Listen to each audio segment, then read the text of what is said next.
ओम श्री साई नाथाय नमः। ओम श्री साई नाथाय नमः। मैं सत्यवीर वर्मा सभी साईं प्रेमियों के श्री चरणों में और श्री साईं बाबा के श्री चरणों में साष्टांग प्रणाम करता हूँ। मेरा प्रणाम आप स्वीकार करें। साईं प्रेमियों, हम श्री साईं सरोवर जिज्ञासा 32 में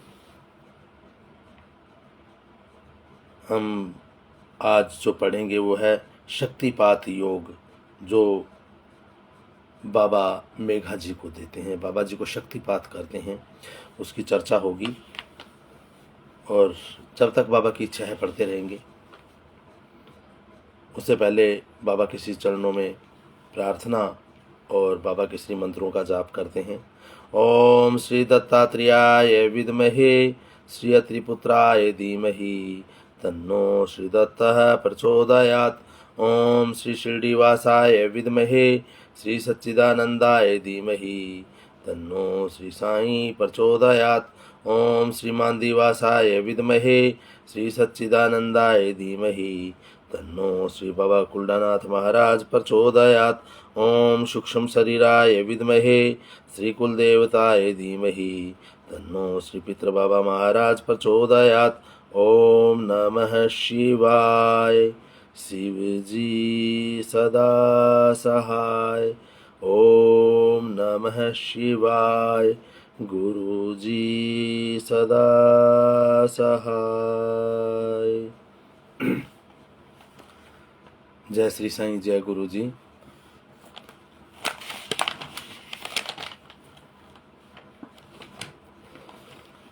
ओम श्री साई नाथाय नमः। श्री साई सरोवर ग्रंथ के प्रथम चरण की 32वीं जिज्ञासा का शुभारंभ करने से पहले गिरजानंदन गणपति जी को मैं नमस्कार करता हूँ। विद्या की देवी सरस्वती एवं माँ जगदम्बा को नमस्कार करता हूँ।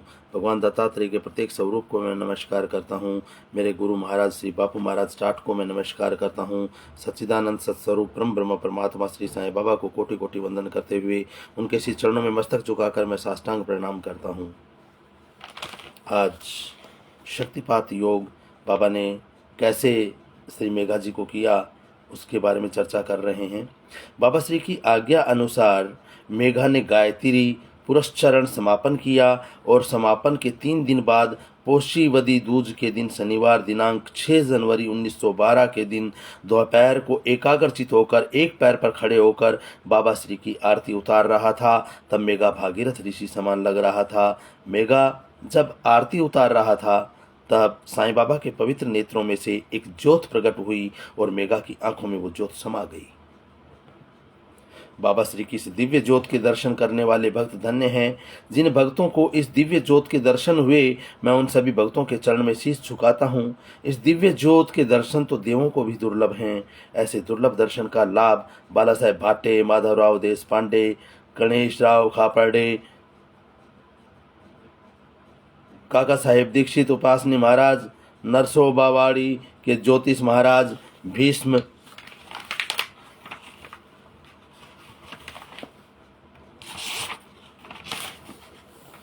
बाला भाव आदि भक्तों को मिला था। योगी जन इस प्रकार की दिव्य ज्योत को शक्तिपात योग कहते हैं। इस प्रकार का योग सभी योगी जनों को सुलभ नहीं होता। रामकृष्ण परमहंस, भगवान स्वामी नारायण, सहजानंद स्वामी, अक्षर पुरुषोत्तम संप्रदाय के योगी जी महाराज, गणेशपुरी के श्री मुक्तानंद स्वामी जी एवं साईं बाबा जैसा अवतारी पुरुष के लिए ही सुलभ है। शक्तिपात योग संत अपने भक्तों में 4 प्रकार से करते हैं: स्पर्श द्वारा, मुख से मंत्र बोलकर, दृष्टि द्वारा, मात्र संकल्प द्वारा। जब शक्तिपात योग के स्रोत साधक में प्रवेश करता है तब साधक के शरीर में झनझनाहट होती है। कई बार साधक को समाधि दशा का भी अनुभव होता है। शक्तिपात से भक्त को ऐसा स्पष्ट अनुभव होता है कि उसके शरीर में कोई दिव्य शक्ति का संचार हो रहा है, जिससे मनुष्य के लिए मुक्ति मार्ग सरल बन जाता है। शक्तिपात योग के स्रोत से साधक को कुंडलिनी जागृत करना सुलभ बनता है। शक्तिपात योग से त्रिविध तापों का हरण होता है और इसकी जिम्मेदारी शक्तिपात करवाने वाले गुरु की होती है। साधक के शक्तिपात योग के स्तोत्र को बहाकर साधक के तमाम पाप पुण्य और मुक्ति की जिम्मेदारी गुरु अपने ऊपर ले लेते हैं। भगवान श्री साईं बाबा के गुण अतिशय गूढ़ हैं। इस गुण से गुणी जन एवं योगी जन वैराग्य पाते हैं। भगवान श्री साईं बाबा धर्म के मूल रूप हैं, आनंद देने वाले हैं। साईं कृपा से वैराग्य रूपी कमल खिलता है जो अंधकार दूर करने वाला और त्रिविध तापों को हरण करने वाला है। साईं बाबा के मोह रूपी मेघ समूह को तोड़ने वाले वायु रूप हैं, मनुष्य के कलंक को नष्ट करने वाले हैं। श्री साईं बाबा का चरित्र, यश, कीर्ति, गुण सुनाना सुखदाई है। श्री साईं बाबा के गुण अमृत समान हैं। श्री साईं बाबा की कथा गंगाजल जैसी निर्मल और पवित्र है। पोसीवदी दूज के दिन मेघा को समाधि सुख का अमोघ आनंद मिला। 6 दिन बाद पोसीवदी अष्टमी के दिन मेघा की तबीयत बिगड़ने लगी और एकादशी के दिन अमृत वेला में शंखनाद नहीं कर सका। कई भक्त शंखनाद से जागृत होते थे, वो सभी उस दिन देर से जागे थे। एकादशी कि दोपहर मेघा जब आरती के लिए बाबा के पास गया, तब बाबा ने कहा, मुझे जो देना था वो मैंने तुम्हें दे दिया है, अब तुम कल से आरती के लिए नहीं आना। यह सुनकर मेघा रोने लगा। जिस प्रकार पारसमणि के स्पर्श से लोहा भी सोना बन जाता है, उसी प्रकार साईं बाबा के सत्संग से मेघा को संपूर्ण फल प्राप्ति हुई थी। मेघा के अंतिम दिनों में सेठ हरि विनायक साठे शिरडी में नहीं थे, इसलिए मेघा बहुत रोने लगा। मेघा ने दूध के लिए कुछ गायें पाल रखी थी, वो तमाम गायों को छोड़ दिया। शाम को जब बाबा श्री लेंडी बाग जा रहे थे, तब बाबा श्री ने काका साहेब दीक्षित, गणेश कृष्ण खापर्डे आदि भक्तों से कहा था कि मेघा 2 दिन बाद मुक्ति पा लेगा। संवत 1968 पोसीवदी 13 बुधवार दिनांक 17 जनवरी 1912 से मेघा की बजाय बापू साहेब जोग ने आरती उतारना शुरू की थी।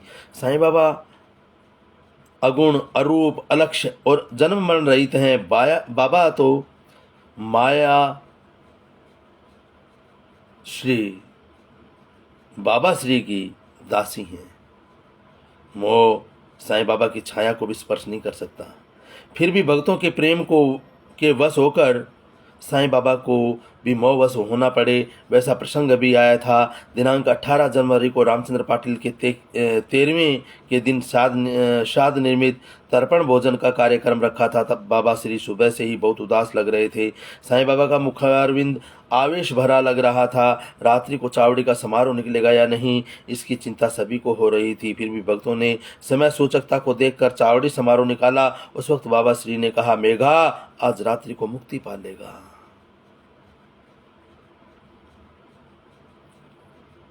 वो भक्त कितना धन्य है, कितनी पुण्य आत्मा रही होगी जो जिसके लिए बाबा चिंतित हैं कि मुक्ति पा लेगा और उदास हैं। संवत 1968 पोसीवदी अमावस्या शुक्रवार दिनांक 19 जनवरी 1912 ब्रह्म मुहूर्त में मेघा ने देह त्याग किया। काकड़ आरती के समय जब सभी भक्त मस्जिद में इकट्ठे हुए, तब काका साहेब दीक्षित ने सबको मेघा की मृत्यु की बात कही। बाबा के मुख पर उदासी छा गई। सभी भक्त काकड़ जलाकर आरती करने लगे, लेकिन बाबा ने आंखें न खोली, बस बंद आंखें करके बैठे रहे। ठंड के दिन थे, सुबह का उजाला देरी से होता है। जैसे ही उजाला हुआ, बाबा उठे और सीधे ही मेघा के शव के पास गए। दया के सागर साईं बाबा ने मेघा के शव से चादर को हटाकर मेघा के माथे पर हाथ फेरा, छाती से लेकर पैर तक हाथ फेरा और फिर गमगीन भाव से मेघा को देखते रहे। यह देखकर तो स्वर्ग के देवता भी मेघा के भाग्य की तारीफ करते होंगे। कितना भाग्यशाली था वो भक्त। भगवान श्री साईं बाबा एक बड़ी चित्कार से रोने लगे। बाबा की चित्कार ही इतनी करुण थी कि बाबा विवश हो गए और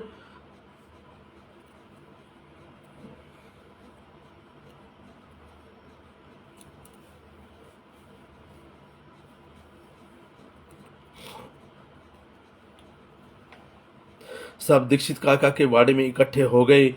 साईं बाबा तो दूसरों के दुखों को नष्ट करने वाले हैं। साईं बाबा ने कभी शोक नहीं किया। बाबा तो सुख दुख शोक से परे हैं, लेकिन प्रेम आवेश में बाबा ने सामान्य मनुष्य की तरह मेघा मेघा बोलते हुए रुदन किया था।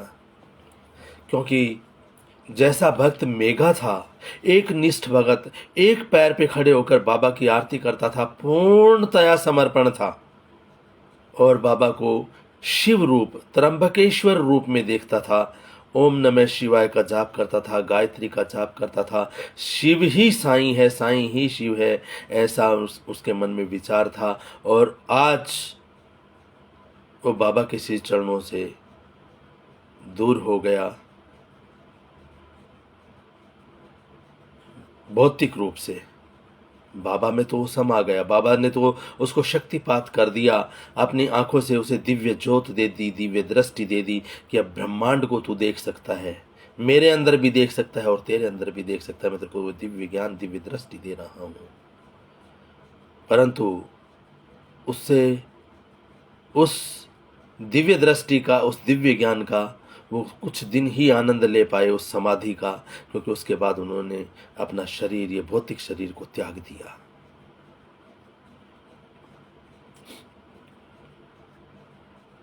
भगवान श्री साईं बाबा का हृदय विशाल सरोवर जैसा है, निर्मल है। सभी भक्तों ने मेघा की अर्थी तैयार की और सबसे पहले बाबा ने ही कंधा दिया था। कितना भाग्यशाली थी वो आत्मा जिसके शव को स्वयं भगवान कंधा दे रहे हैं। गली के छोर तक बाबा अर्थी उठाकर गए, फिर वहां से मस्जिद में वापस आ गए। मेघा के शव को लेंडी बाग के पास बरगद के पेड़ के नीचे अग्नि संस्कार किया गया। तब मस्जिद से बाबा श्री के रुदन की आवाज लेंडी बाग तक आ रही थी। साईं बाबा धर्म धुरंधर और धीरजवान हैं, नीति चतुर हैं, प्रेमशील हैं और सुख के धाम रूप हैं, नीति और प्रीति पालक हैं, धर्म की रक्षा करने वाले हैं। साईं बाबा धर्म और नीति धारण करने वाले हैं। दिनांक 31 जनवरी 1912 को 1968 महाशुद्धि द्वादशी बुधवार मेघा की मृत्यु की 13वीं थी। मेघा को मुक्ति मिली, इस बात से बाबा श्री बहुत खुश थे। साईं बाबा ने योगी ब्राह्मण को बुलाकर दादा केलकर के हाथों से शास्त्रोक्त विधि अनुसार मेघा की श्राद्ध क्रिया करवाई। तमाम भक्त समूह को भोजन करवाया गया। इस संसार में मोक्ष देने का सामर्थ्य साईं बाबा में है। संसार में एकमात्र मोक्षदाता साईं बाबा ही हैं। फिर भी साईं बाबा की कितनी उदारता की शास्त्रों में कही गई 13वीं की क्रिया को महत्व दिया। उन्होंने कभी भी उपेक्षा नहीं की। जो शास्त्रोक्त चीजें हैं उनका बाबा ने सदा नित्य प्रति ही पालन किया। समग्र समाज को बोध पाठ दिया कि मनुष्य मृत्यु के बाद होने वाली श्राद्ध क्रिया एवं तर्पण भोज आवश्यक है। साईं बाबा कृपा सिंधु हैं। जो मनुष्य मन, वचन और कर्म से साईं बाबा के चरणों में प्रीति रखते हैं उनका त्याग बाबा कभी नहीं करते। बाबू का पुनर्जन्म। इसके बाद हम इस अध्याय की समाप्ति करेंगे। जिस प्रकार सूर्य का प्रकाश हो तभी दिन कहा जाता है, उसी प्रकार जहाँ साईं बाबा का निवास हो धरती को शिरडी कहा जाता है। भगवान श्री साईं बाबा अपने भक्तों की छोटी से छोटी बातों का ध्यान रखते थे, रक्षा करते थे। हरि विनायक साठे के ससुर दादा साहेब केलकर के भतीजे का नाम बाबू था। बाबू साठे की सिफारिश से रेवेन्यू खाते में नौकरी मिली थी। येवला और कोपर गांव में जमीन नापने का काम बाबू कलर करता था और सर्कल इंस्पेक्टर लीमये थे। बाबू का मन नौकरी में ज़्यादा कुछ नहीं था। बाबू साईं बाबा के रंग में रंग गया था। बाबू परिणीति तथा फिर भी संसार में मन नहीं था। जब देखो तब बाबू साईं बाबा का कोई न कोई काम करता हुआ नजर आता था। जब बाबा श्री के काम से निवृत्त होता तब राधा कृष्णा माई के काम करता था। घर संसार एवं नौकरी से बिल्कुल उसका चित्त ही नहीं था। साईं बाबा को भी बाबू के लिए बहुत प्रेम भाव था। द्वारका माई में जो प्रसाद आदि आता था उसी में से बाबा श्री बाबू के लिए अवश्य रखते थे। द्वारका माई में आम की टोकरियां आती थी तो उसमें से बाबू को जितनी खानी होती उतनी वो खुद ही ले लेता था। बाबू के काम से असंतुष्ट होकर लीमे जी ने साठे साहब को यह बात बताई और साठे साहब ने यह बात दादा केलकर को बताई। केलकर ने यह फरियाद साईं बाबा से करी। बाबा श्री ने कहा उसकी नौकरी के लिए आप लोग चिंतित ना हो, उसके हाथ से जो भी परमार्थ कार्य हो जाएं वो कर लेने दो। इस घटना और वार्तालाप के बाद दादा केलकर और साठे ने बाबू की नौकरी बाबत फरियाद करना बंद कर दिया और बाबू का चित्त भक्ति मार्ग पर ज़्यादा एकाग्र हुआ। ईश्वर संवत 1906 में 22 साल की उम्र में युवा बाबू निसंतान मर गया। बाबू की मृत्यु के बाद बाबा श्री बात बात में बाबू को बहुत याद किया करते थे। एक दिन मुंबई के एक प्रसिद्ध वकील मोरेश्वर विश्वनाथ प्रधान और उनकी धर्मपत्नी छोटूबाई और मोरेश्वर की बहन अन्नपूर्णा शिरडी बाबा के दर्शन करने आए। तब बाबा श्री ने कहा यह मेरे बाबू की माँ होने वाली है। तब मोरेश्वर की बहन अन्नपूर्णा गर्भवती थी, छोटूबाई गर्भवती नहीं थी। बाबा श्री ने किसको आशीर्वाद दिया वो किसी की समझ ठीक से नहीं आया। ननद और भाभी दोनों साथ में बैठे थे, इसलिए बाबा के आशीर्वाद किसके लिए थे यह जानने के लिए बड़ बोले श्यामा ने बाबा से पूछ ही लिया, बाबा आपने इन दोनों में से किसको आशीर्वाद दिया है?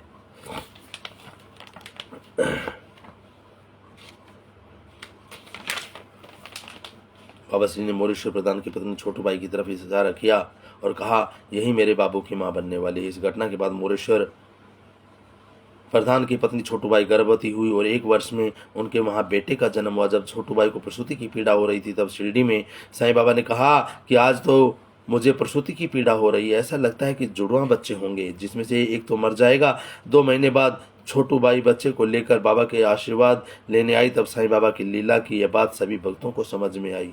बोल श्री साईनाथ महाराज की जय।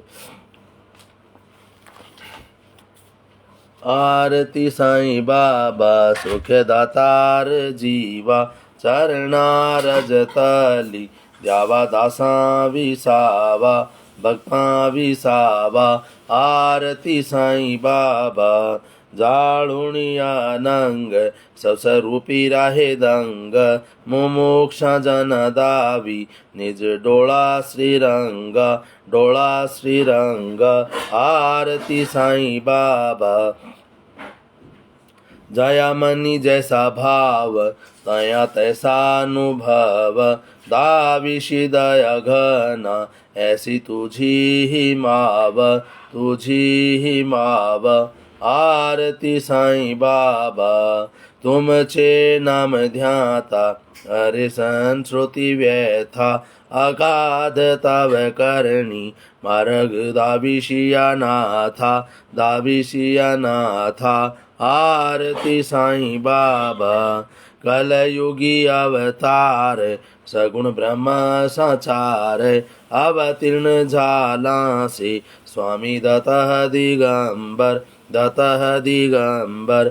आरती साईं बाबा 8 दिवसा गुरुवारी, भक्त करी तिवारी, प्रभु पद पाहवया, भव भय निवारी, भय निवारी। आरती साईं बाबा माझा निज द्रव्य ठेवा, तव चरण रज सेवा, मागणेची आता तुम देवादिदेवा, देवादिदेवा। आरती साईं बाबा इच्छित दिन चातक, निर्मल तोय निज सुख, बाजावे सत्यवीर या, संभाळ आपुली बांक, आपुली बांक। आरती साईं बाबा सुखे दातार जीवा, चरणा रजतली द्यावा दासा विसावा, भक्ता विसावा। आरती साईं बाबा शिर्डी म्हणजे पंढरपूर, साईं बाबा रामावर, बाबा रामावर, साईं बाबा रामावर। शुद्ध भक्ती चंद्रभागा, भाव पुंडलिक जागा, पुंडलिक जागा, भाव पुंडलिक जागा। याहो अवधे जन, करू बाबा सी वंदन, साईं सी वंदन, करू बाबा सी वंदन। गणमेणे बाबा साईं, धाव पाव माझे आई, पाव माझे आई, धाव पाव माझे आई। घालीन लोटांगण वंदीन चरणन, डोलानी पाहिन रूप तुझे, प्रेमे आलिंगन आनंद पूजन, भवेव वाळिन म्हणे नमा। तमेव माता च पिता, तमेव तमेव बंधुश्च सखा, तमेव तमेव विद्या च तृणम, तमेव तमेव सर्वं मम देवदेव। कायेन वाचा मनसेन्द्रियैर्वा बुद्ध्यात्मना वा प्रकृति स्वभावात् करोमि यद्यत् सकलं परस्मै नारायणेति समर्पयामि। अच्युतं केशवं रामनारायणं कृष्णं दामोदरं वासुदेवं हरिं श्रीधरं माधवं गोपिका वल्लभं जानकी नायकं रामचंद्रं भजे। हरे राम राम राम हरे हरे, हरे कृष्णा कृष्णा कृष्णा हरे हरे, हरे राम राम राम हरे हरे, हरे कृष्णा कृष्णा कृष्णा हरे हरे, हरे राम राम राम हरे हरे, हरे कृष्णा कृष्णा कृष्णा हरे हरे। ओम अनंत कोटि ब्रह्मांड नायक राजाधिराज योगीराज परम ब्रह्म श्री सच्चिदानंद समस्त सद्गुरु श्री साईनाथ महाराज की जय। कर्पूर गौरम करुणावतारम संसार सारम भुजगेन्द्रहारम सदा वसंतम हृदयारविंदे भवम भवानी सहितं नमामि भवम भवानी सहितं नमामि भवम भवानी सहितं नमामि। जय श्री साईं, जय श्री साईं, जय श्री साईं। सभी साईं प्रेमियों को, साईं भक्तों को बाबा की कृपा, बाबा का आशीर्वाद मिले। सदा अपने भक्तों को बाबा खुश रखें, स्वस्थ रखें। हे परमेश्वर, आपके इसी चरणों में विनम्र प्रार्थना है, आप हमारे दोषों को और हमारे अवगुणों को ना देखते हुए अपने स्वभाववश कृपा कीजिए और अपना आशीर्वाद, अपनी कृपा बनाए रखिए। आपके इसी चरणों में कोटि कोटि वंदन, आपको कोटि कोटि प्रणाम मेरे Sai. Thank you so much आज के आनंद के लिए,